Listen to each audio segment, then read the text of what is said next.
tu as mis ton Face ID là, vas-y.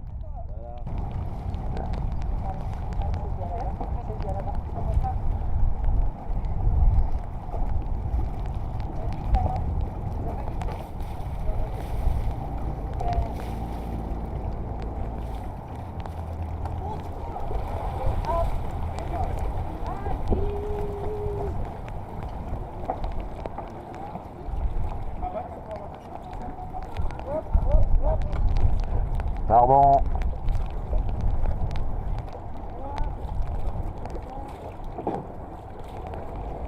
Salut Patrick. Un bout de garde. Tu peux la prendre là aussi? Ouais, je suis en garde.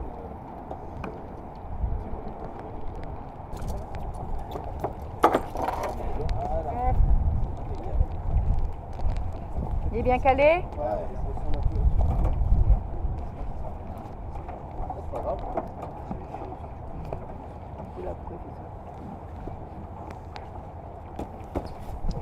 Mais qui est là alors?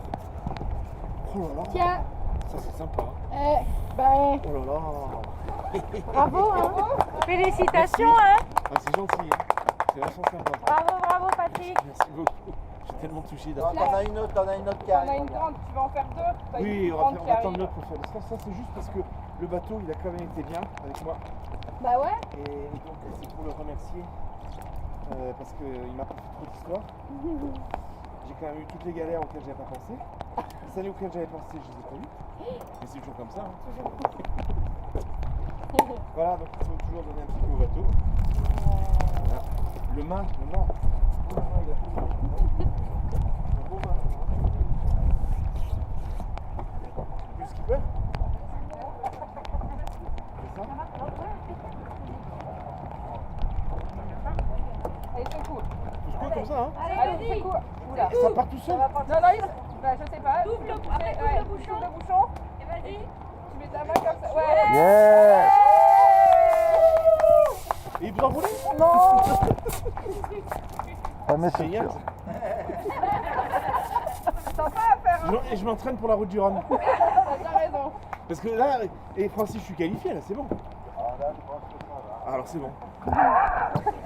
Elle est plus dure que la route du Rhum. Laquelle? Celle-ci. Oui, c'est ça, c'est pour ça que je comprends pas. Non, mais toujours dit la plus dure, c'est la route du Rhum. Mais... Est-ce que tu fais Non, c'est ça. Et du coup, bah, toi, c'est Pierre-Éric, je le connais pas. On s'est connu par mail. Il vient m'aider à ramener le bateau d'ici à Québec. Voilà. Voilà. Merci. Donc, finalement, Et les balises ont tenu. Hein. moi, bien, j'ai vu. Parce que tout le reste est parti. Voilà. t'as eu des hallucinations à bord là? T'es allé vraiment au bout de toi? Bah, c'est des fois quand tu dors pas assez, tu as des hallucinations. Hein. Tu vois du monde, mais tu sais pas qui. Hein. C'est-à-dire que tu as une salopette qui se sèche et tu as l'impression qu'il y a quelqu'un dedans, tu vois. Puis tu entends de la musique. Voilà, mais c'est classique, hein, j'ai l'habitude ça. Mais ça veut dire que là, il faut aller dormir. Voilà. Et du coup, justement, t'as réussi à aller dormir dans ces moments-là, à pas aller pousser trop et... Alors moi, je me tiens un tableur de sommeil, donc je sais combien je dors. Je dormais entre 240 et 350 minutes. Ça fait que 5-6 heures, c'est un truc comme ça. Et ça allait, mais notamment lorsque j'ai traversé cette dépression, là, j'ai pas dormi. Et donc tu es crevé, quoi. Donc là, il faut, après, dès que tu vois les signes d'hallucination, il faut arrêter, quoi que ce soit, et dormir. Et t'as réussi à le faire à chaque fois? Après, ouais, j'ai réussi, ouais, bien sûr. Mais j'ai bien dormi. Bon, j'arrive fatigué parce que c'est un bateau qui est physique, hein, pour un vintage, pour un vieux comme moi. Donc, puis moi, j'anticipe énormément. Donc, les manœuvres, c'est-à-dire quand il faut se mettre pour une configuration de voile de 30 nœuds, je le fais quand on est à 20. Parce que si on attend 30 nœuds, c'est trop compliqué, quoi. C'est compliqué, c'est le temps de mettre en place les voiles, de faire le changement. Ouais, tu prends un risque pour le matériel, pour toi, tout ça, quoi. Donc j'ai navigué prudent, parce que le but c'est que le bateau arrive ici, que je puisse me qualifier. Et bon, il y a quelques petites bricoles à faire, quoi. Mais bon, sinon, j'ai cassé des lattes, j'ai eu une collision avec sans doute un mammifère. Mais j'allais pas vite, donc ça fait beaucoup de bruit, mais j'ai bien vérifié, il n'y a rien eu de cassé. J'ai eu des problèmes de pilote que j'ai réussi à régler. En fait, moi j'avais fait la liste de toutes les galères possibles pour m'y préparer. Et celles auxquelles j'ai pensé, je les ai pas eues. C'est celles auxquelles j'ai pas pensé que j'ai eues. C'est classique. Et t'as réussi à t'en sortir. Ouais, à chaque fois, ouais. Le plus long, ça a été les lattes. Parce que là, ça m'a pris 7 heures pour les réparer, les remonter. Et puis remettre la tétière en place, quoi. Parce que quand tu fais ça au port, ça va, mais quand ça bouge, c'est compliqué. Je me suis tout le temps attaché. Parce que malheureusement, on a un copain qui a disparu à la Cap Martinique. Et donc, du coup, ça a vraiment jeté un froid. Et moi qui m'attachais très peu, là, j'étais tout le temps attaché, tout le temps. Dès que je sortais, je m'attachais au fond du cockpit. Dès que je partais à l'avant, je m'attachais sur le côté pour aller faire mes manœuvres, quoi. Voilà. J'ai navigué prudent et avec beaucoup d'humilité parce que c'est un bel océan, l'Atlantique Nord. Hein. Mais il est compliqué. Cette promesse, là, cette petite transat, c'est rude, compliqué et terrible. Ouais. La première, à un moment il y avait une dépression, là, il y avait tout un fort flux de nord-ouest. Hein. Et avec Christian, on a pris la décision de monter très nord pour la contourner. Parce que d'ailleurs, moi je suis très content qu'on ait fait ça parce qu'il y a eu beaucoup de casse, hein, à ce moment-là. Quoi. Et moi le but du jeu c'était d'arriver au bout. Hein, donc si dès le deuxième jour, j'ai claqué entre les jambes à Lorient, c'est pas moyen, c'est pas terrible. Et ta navigation justement, ta trace, t'es fier de ça, content de ce que t'as fait? Ah ouais. On a fait une belle trace. Mais j'ai hâte de la comparer avec l'orthodromie. Mais je pense qu'on a fait une route assez proche de l'orthodromie.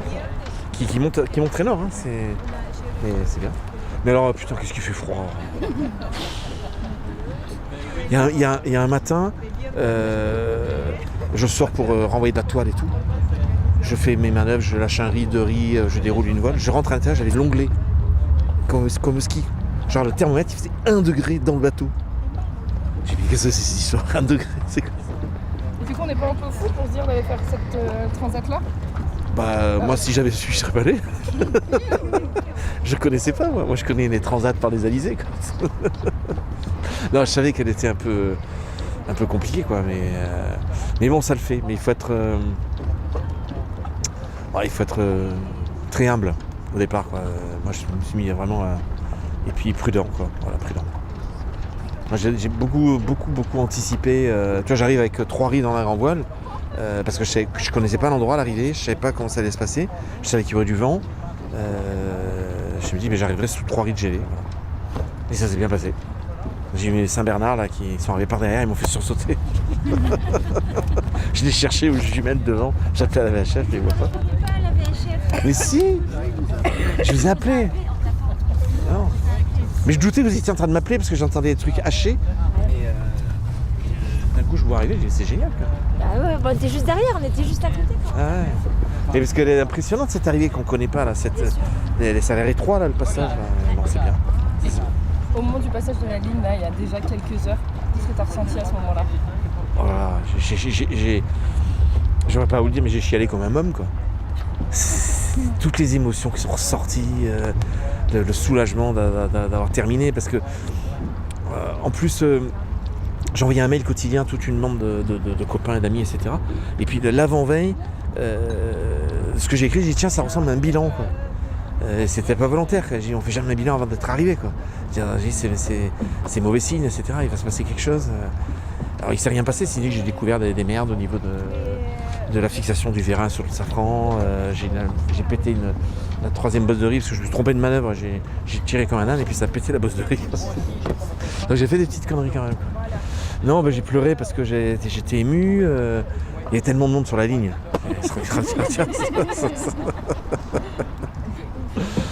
Et puis, non, mais t'as tout qui ressort, quoi. Tu as dit, putain, j'y suis arrivé. Alors, puis après, Francis, il t'envoie un mail, il te dit, tu as mis 16 jours et 20 heures.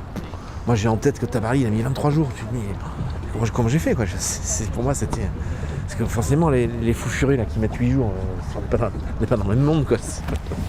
C'est leur métier, moi, c'est pas mon métier, quoi. Et donc, c'est incroyable. Et puis, tu te dis, j'ai réussi à le faire, alors que moi, j'avais vachement de doutes. Quand je suis parti, je me suis dit, mais est-ce que je vais y arriver quoi. D'ailleurs, la première fois qu'on a parlé de la transat avec Francis, je lui ai dit, mais si je vais pas au bout, ou si je vais pas là-haut et je descends aux Antilles, comment ça se passe, etc. Donc j'étais un peu inquiet quand même. Je sais pas si tu te souviens, on a eu cette conversation. Quoi. Et puis non, c'est... C'est la fierté d'être arrivé là et d'avoir... Ouais, puis... ouais, tu te dis, mais tu repousses tes limites, quoi. Tu vois, par exemple, quand les lattes, j'ai vu que mes lattes étaient pétées, j'avais jamais fait une réparation comme ça en mer. Je me dis, mais comment je vais faire, quoi? Et j'ai sorti la meuleuse, la boîte à outils et tout.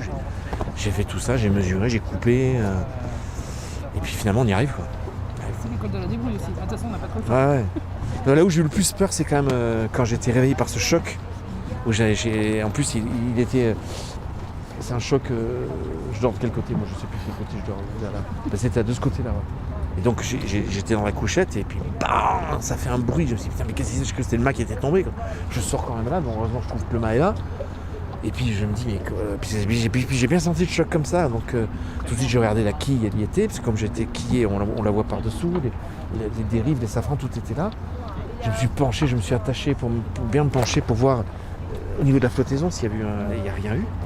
Et puis après, je me suis promené toute la nuit dans le bateau avec la lampe torche pour voir s'il n'y avait pas eu de fissure ou quoi que ce soit. Puis finalement, non.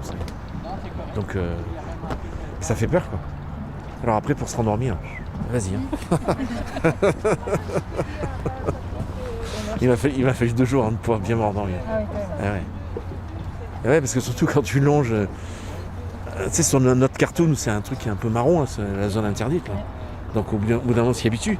Mais après, on oublie de se dire que c'est quand même interdit. Pourquoi? Parce qu'il y a des mammifères, parce qu'il y a de la glace quand tu te dis. Et puis tu navigues à 3000 de ça, quoi. Donc... Mais bon, elle est bien calculée, quoi. Puis finalement, ça s'est fait. On est parti. Parce qu'on n'était que 2 bateaux, mais c'est pas grave. Et en fait, je suis sûr que pour une prochaine édition, il peut y en avoir plus de bateaux. Surtout quand j'ai expliqué à tout le monde que le premier il gagne un chèque de 100 000 €, quoi.